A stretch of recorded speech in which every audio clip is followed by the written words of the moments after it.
previously we spoke about stop, think, and jump, the two areas of opportunities, and we looked at the two broad categories which most startup business opportunities tend to fall into: the hobby and skill-based businesses, and the idea and opportunity-based businesses as we defined them in the previous video, the previous lecture. So now we then drilled down and looked at the hobby and skill-based businesses and talked about the advantages and the disadvantages that one may face as you decide to either pursue a hobby and skill-based business or the idea and opportunity-based business. So we've talked about this. So now we're going to drill down and look at the idea and opportunity-based businesses and kind of talk around the idea, the advantages and disadvantages of running one of those too. So now, as I was thinking about this, I'm reminded about Richard Branson, who started the Virgin Atlantic, the huge multi-billion pound fortune that he has amassed, not only from the Virgin Atlantic, of course, but think about this. He saw that as an opportunity simply because there was no one in his mind that could deliver the kind of service he knew he had in him to deliver. That was an opportunity-based business. He had never done airlines before. He had run businesses before, but never an airline. But he just thought, hey, I can do this. And he went ahead and the rest is history, as it were. So one of the key advantages of running an idea and opportunity-based business is the opportunity for wealth, the chance of being able to make a fortune, and also the chance for being able to rapidly grow and the chance for expansion. Just think about this. During the dot-com boom, which I still think we are in that kind of dot-com boom, if you ask me, but hey, lots of fortunes were lost, yeah, but fortunes were made. People made serious amounts of money because they were the first people to jump on board and start commercializing the internet, so to speak. So there was a great opportunity for growth, great opportunity for expansion. There's always that when you start an opportunity-based type of business. Going back to Richard Branson's idea, now you have Virgin Atlantic Australia, Virgin Nigeria, Virgin UK, Virgin, lots of Virgin Airlines all over the world, simply because he saw an opportunity that he exploited. If you think about companies like PayPal, I mean, come on, who knew about PayPal a few years ago? But PayPal now is giving the banks a run for their money because pretty much what you can do, apart from a few things, pretty much what you can do from a bank, you begin to be able to do that with PayPal. And look at even where we are now, Udemy. Look at Udemy. It's a new way of learning that people are beginning to get accustomed to, and it's likely to grow and grow and grow as people find the opportunity pretty much very much to their taste. They can pick up a course, learn a skill, or learn about an idea and be able to go exploit it instead of going to pay a fortune to attend night school or day school. Now you can learn so much on Udemy. Come on, so these are opportunity-based types of businesses. Now, another advantage is that you become an industry leader if you exploit this and you do it quite well. But there are some disadvantages. You're pretty much working in untested ground. When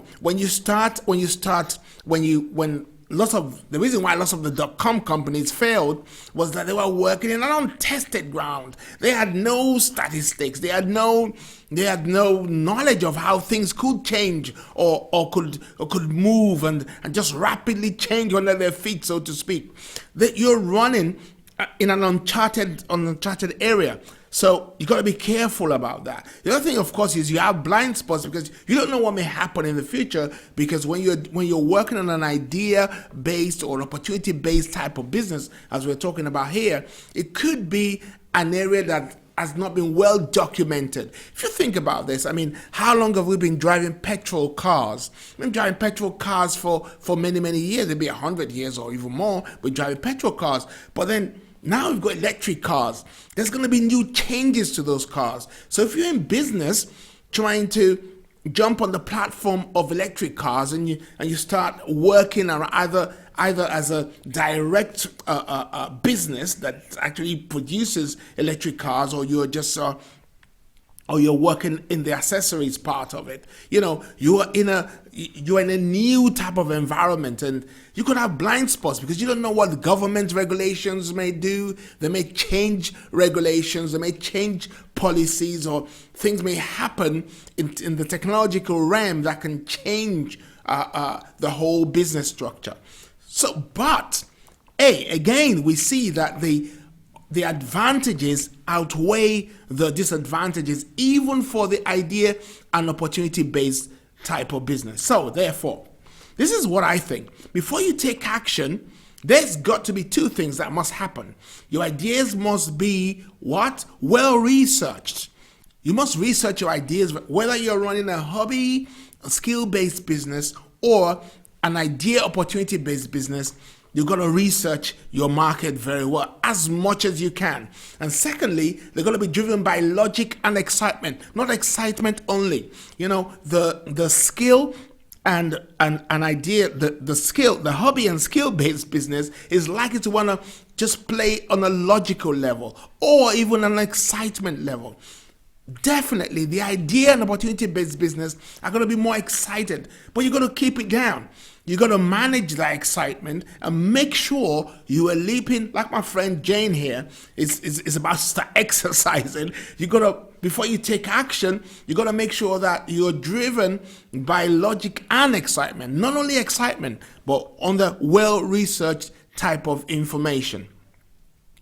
Again, I can conclude by saying this, that both are great opportunities, whether you're thinking about a skill-based or an idea and opportunity-based business. Both are really good opportunities, but here's the key. It depends on who you are. It depends on who you are. One thing I would say, whilst both businesses require you to be a pioneer, because you're working in really, in some sense, on tested water, because you may not have done this as a full-fledged business, even if you have a skill, but it requires more of a pioneering spirit to actually find an idea, an area you've never worked in before, and exploit that. So you're going to be a real pioneer. You're going to be a pioneer to the core, like Richard Branson and many other men like that who are real pioneers.